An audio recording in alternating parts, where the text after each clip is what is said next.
Wildfire smoke is plaguing the inland Northwest right now. Take a look at this map behind me. Here's Spokane. As you can see, we're shaded in red. That means our region is experiencing unhealthy air quality. It's even worse in parts of north central Washington tonight. And here's the thing. It looks like that smoke will be lingering for at least a bit longer. Good evening and thank you for joining us for KREM 2 News at 10 tonight. I'm Mark Hanrahan. Here's the thing though, that smoke is not going to keep our hot temperatures at bay this week either. Let's get straight to meteorologist Thomas Patrick. He is joining us from the Outdoor Weather Center tonight. And Thomas, any idea on how much longer this wildfire smoke will linger for?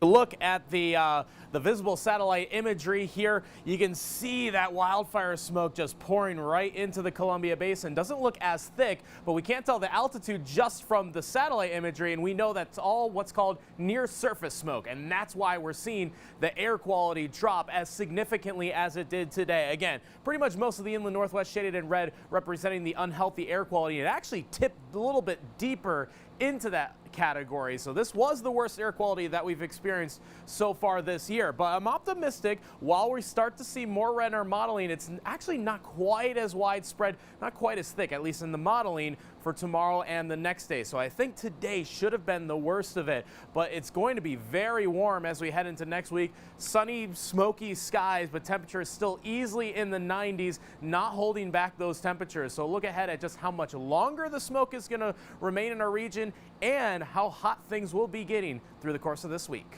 We'll talk to you later in the broadcast. Thomas, thank you very much. In the meantime, that air quality is also the reason the YMCA's Camp Reid had to send all campers home tonight with no sign of improvement and the air quality staying bad. The camp made that difficult decision. They took to Facebook tonight to say it was in the best interest of camper safety.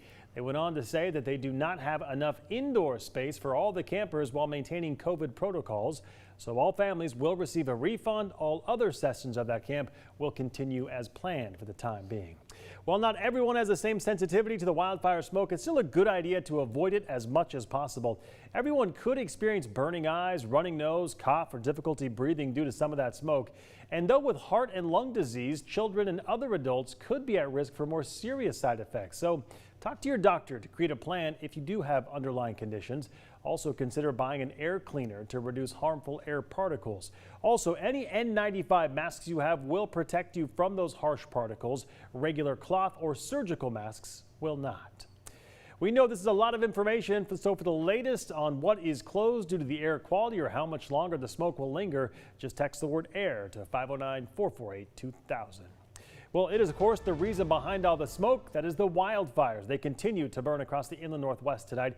Many existing fires grew over the weekend, while new fires also started up. Let's get right to it. The Trestle Creek Complex fire near Hope, Idaho grew over the weekend. Evacuations have been lowered to level 2, but road closures remain in place. The fire has grown now to more than 3,400 acres, and crews do not expect to have it fully contained until mid-October. About 2 miles north of Priest River, the Pioneer Fire has burned more than 350 acres. Most people who were under level 3 evacuations yesterday could return home tonight. Only level 1 and 2 evacuations are still in place. The cause of that fire remains under investigation as well. Meantime, in Okanagan County, level 3 get out now evacuations. They're in place for the Cedar Creek fire burning near Mazama. That fire has burned more than 48,000 acres. It's just 23% contained tonight. Evacuations for the Cub Creek fire burning near the Cedar Creek fire, they have been reduced. That fire has burned about 58,000 acres so far. It's 24% contained tonight.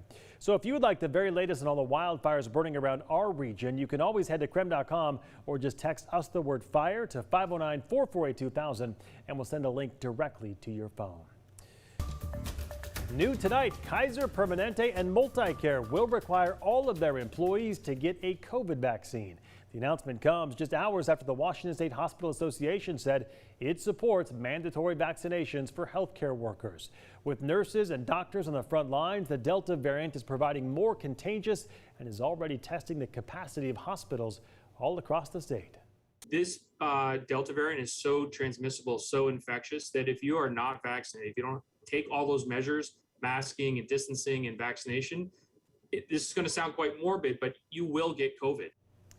So hospitalizations across Washington have spiked just in the last month. More than 680 people were hospitalized with a COVID-like illness within a 2-week span at the end of July.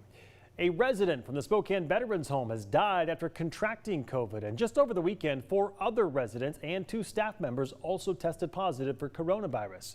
That brings the total to 6 residents who have tested positive and 4 staff members who've tested positive just since July 21st.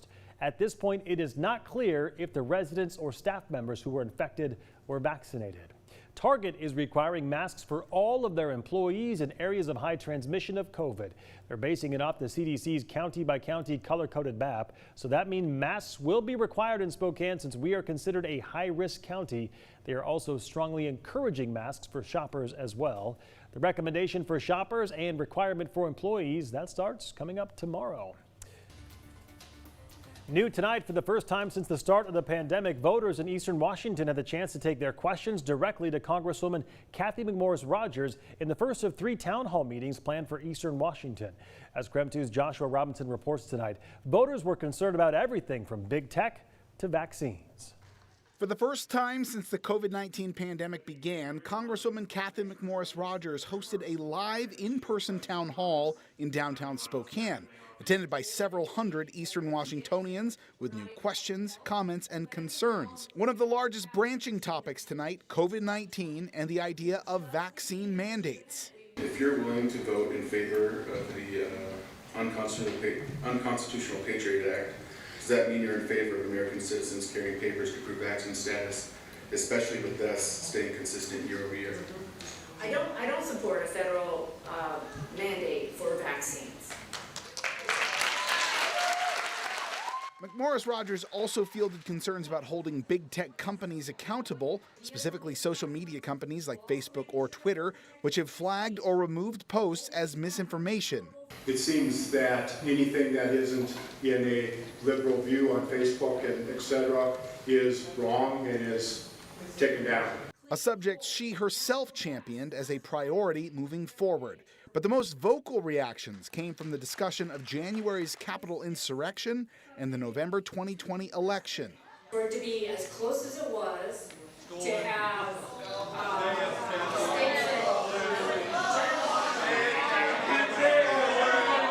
And still, nearly everyone who took the microphone also thanked McMorris-Rodgers for engaging them in person at all, something she says she believes needs to continue to happen after such a long period of isolation from each other. This is a part of bringing a community together, and it doesn't mean that we're going to agree on every issue, but being able to talk about these issues, to learn from one another, ask questions, I think that's part of living in a community. Joshua Robinson, KREM 2 News. Spokane County's primary election is tomorrow, and there are a handful of key races up for a vote. So here's some key things to know tonight. The primary election narrows down races to the top 2 candidates for the November general election. Races with more than 2 candidates will see candidates eliminated in this election. So here's what people are voting for in Spokane County. City Council, District 1 and 3, Spokane Valley City Council, Position 4, 5, and 7, Spokane Public School Board of Directors, Position 3 and 4, and Central Valley School District Board of Directors, Position 5.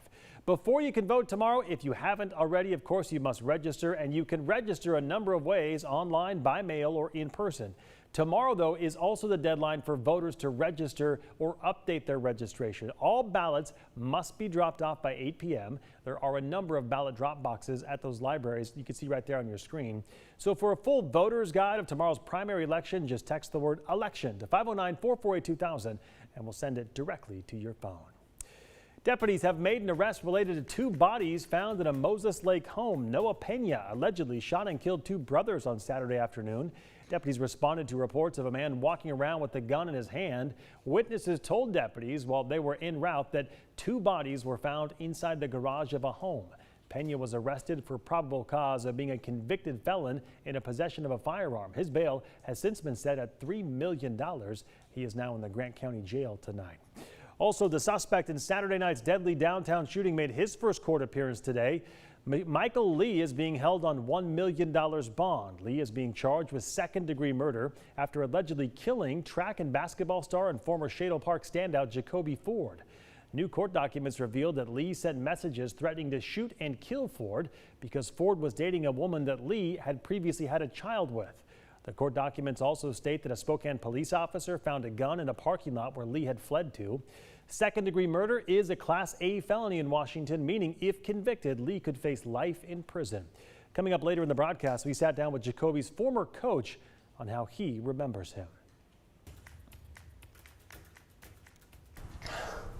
I never put my hands on my wife, never called her out her name. Still ahead tonight, the man accused of shooting his wife and her daughter last week spoke to us about the day of the shooting. Our Amanda Rowley presses him on what happened that night. We are back in just 90 seconds.